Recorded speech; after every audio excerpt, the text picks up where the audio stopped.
Good evening, and welcome to this emergency primetime special on Day 10 of the Iran-Israel-United States war that's now strangling the global economy and shattering lives across the Middle East. I'm your anchor, delivering the most comprehensive breakdown of today's catastrophic developments, drawn exclusively from verified U.S. news channel reporting. As clocks strike midnight in U.S., the world wakes to oil prices exploding past $100 per barrel, the first time since 2022, while markets hemorrhage trillions and 1/700 souls lie dead since this nightmare ignited on February 28th. Today alone, Israeli warplanes unleashed a devastating wide-scale wave of strikes across 3 Iranian regions. Iran's leadership declared no room for diplomacy, and the death toll climbed with fresh horrors from Lebanon to the Gulf.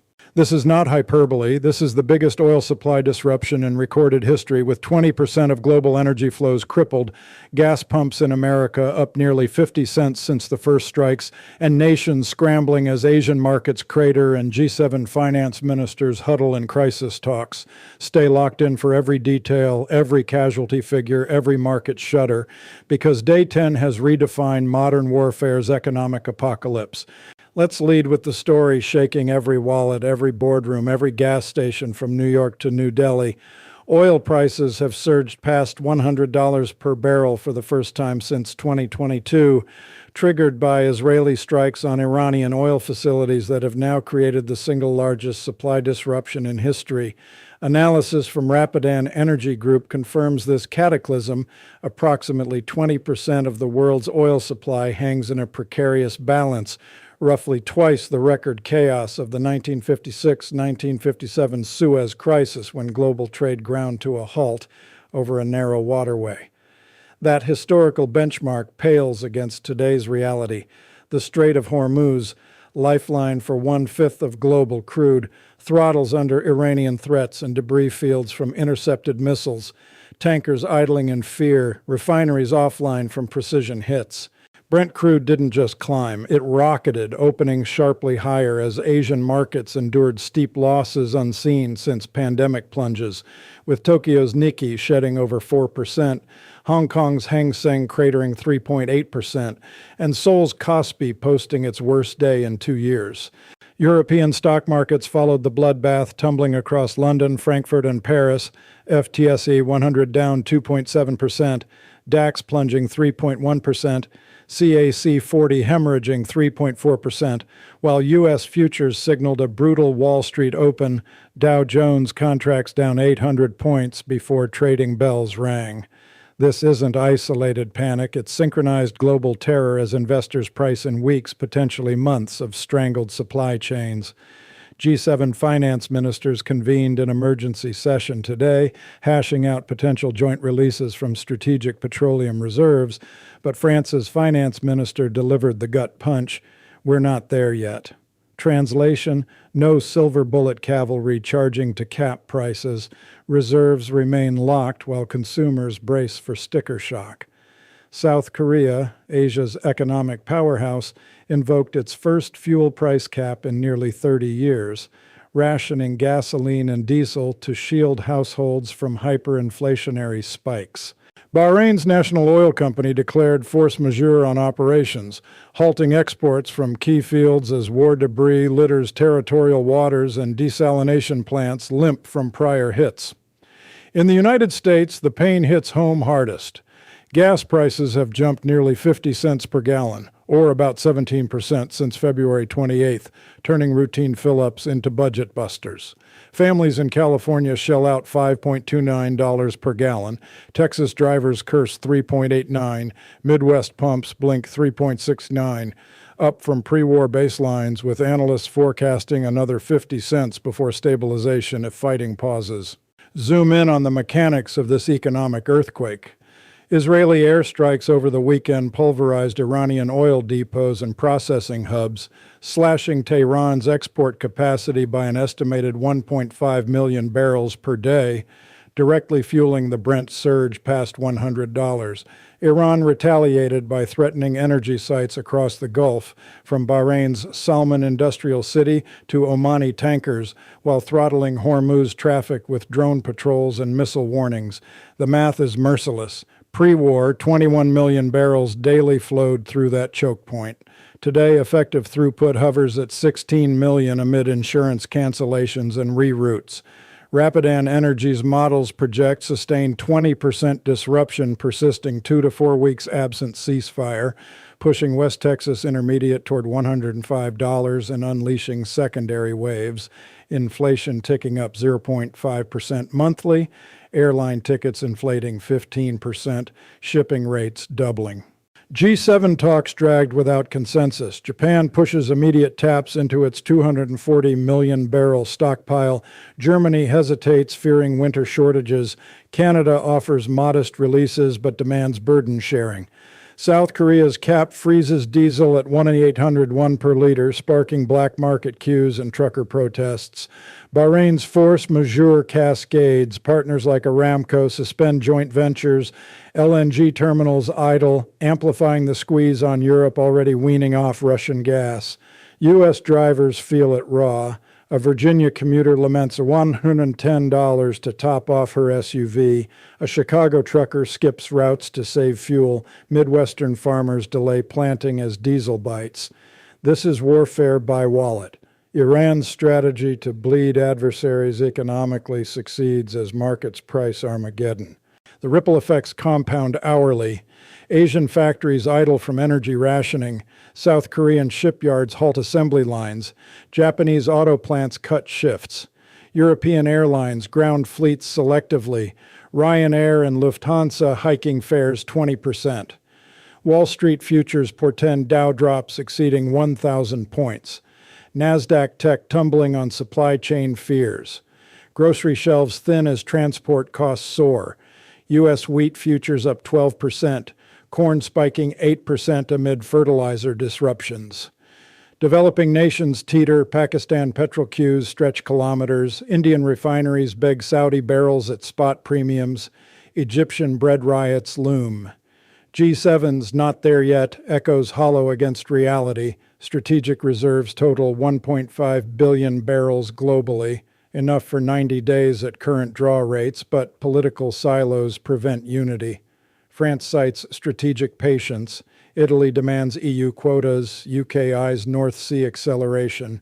South Korea's cap, dormant since 1998's IMF crisis.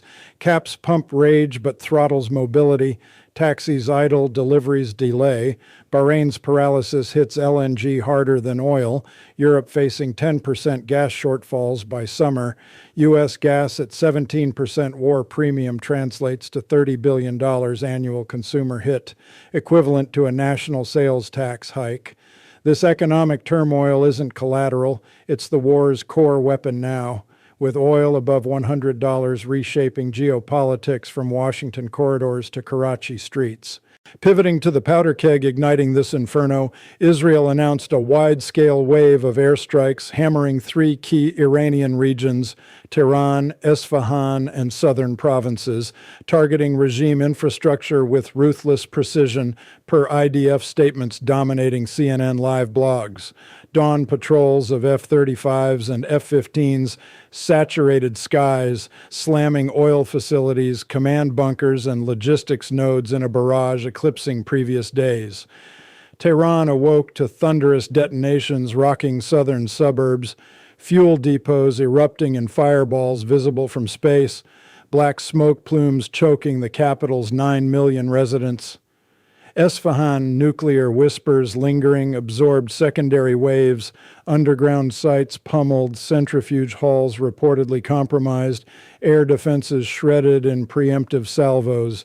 Southern Iran bore the brunt, Bushehr refineries crippled, Bandar Abbas ports littered with wreckage, IRGC naval assets listing in Hormuz shallows.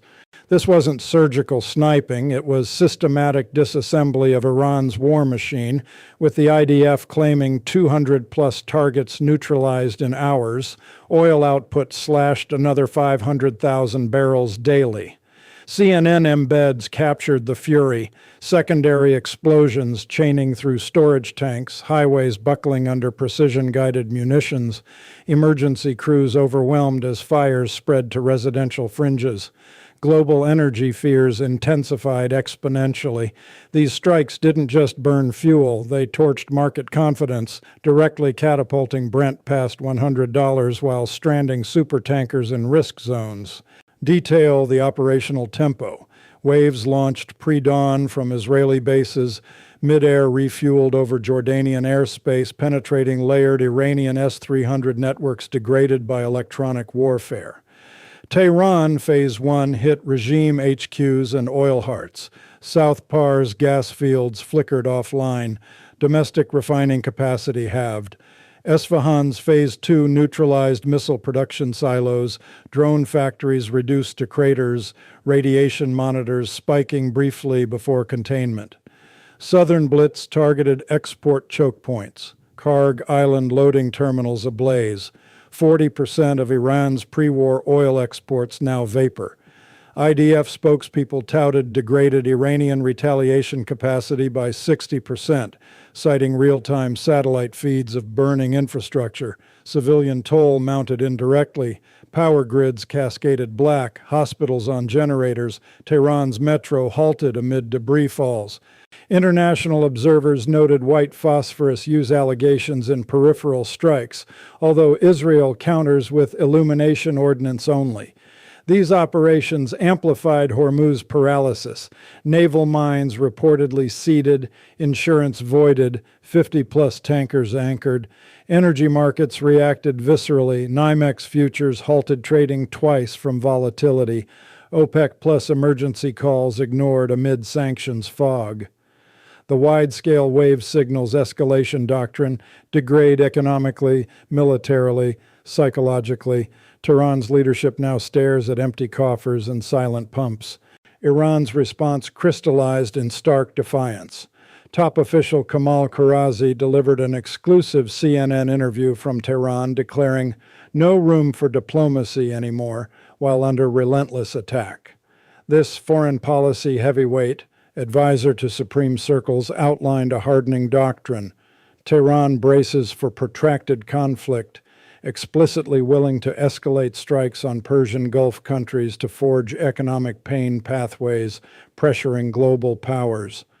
This war produces immense pressure, inflation, energy shortages, so if it continues, others have no choice but to intervene, Karazi warned, eyes fixed beyond Gulf borders.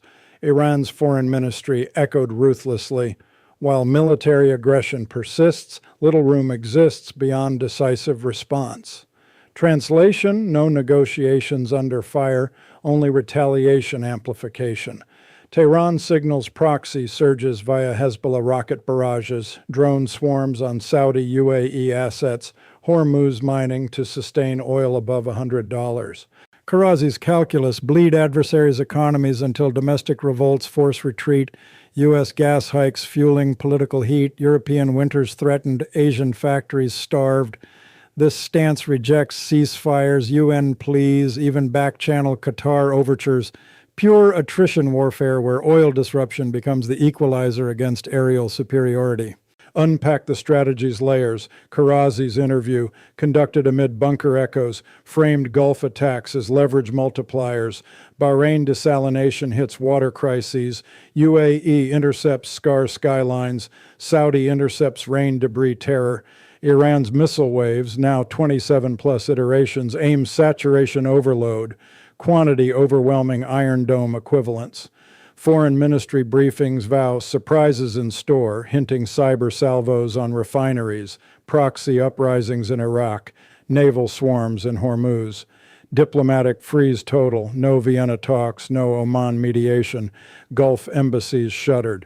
Tehran broadcasts unity, Red Crescent pleas for aid amid 200-plus civilian dead, but leadership pivots to resistance economy, rationing fuel domestically while exporting pain abroad.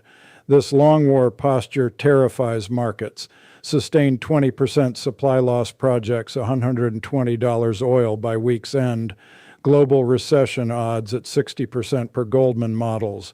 Iran's calculus gambles correctly. Economic warfare extracts a higher toll than battlefields alone. The human ledger horrifies. Over 1,700 confirmed dead region-wide since February 28th.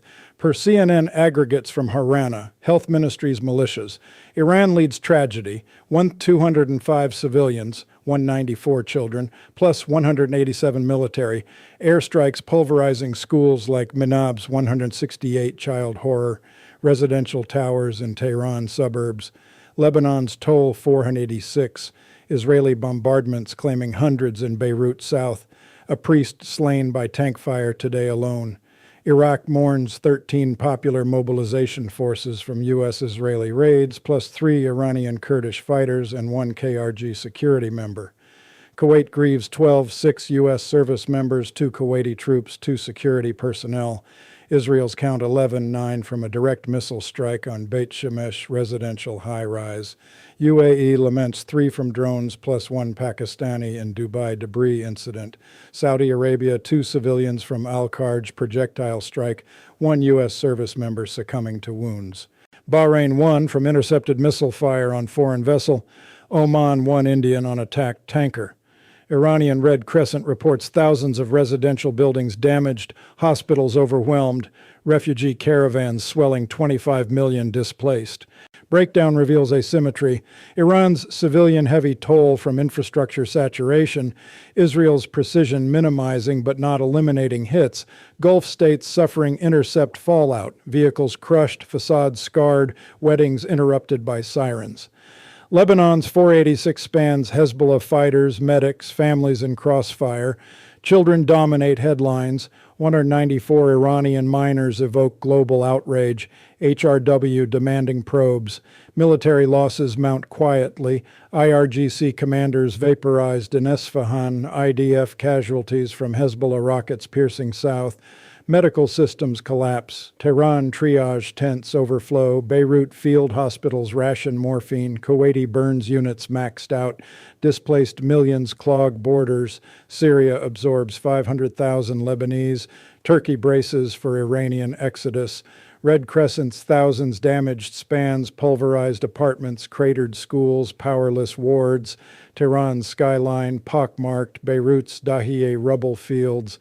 This toll isn't a statistic, it's generational scar. Orphans, widows, economies gutted by funerals over factories. Flashpoints multiply. NATO air defenses in Turkey downed another Iranian missile breaching airspace, escalating alliance peripherally. Lebanon's state media confirms Israeli strikes razing Beirut southern suburbs, tank shell killing and priest mid-prayer, religious outrage boiling. Saudi Arabia blasts Iran's baseless claims of kingdom jets fueling strikes, vowing reprisals after Al-Kharj fatalities. Broader theater, Hezbollah rockets pepper Israel north, sustaining Iron Dome barrages. Hormuz fully throttled, naval patrols blockading, mines suspected. Oil spike termed short-term small price by U.S. rhetoric, but markets scoff, trillions evaporated.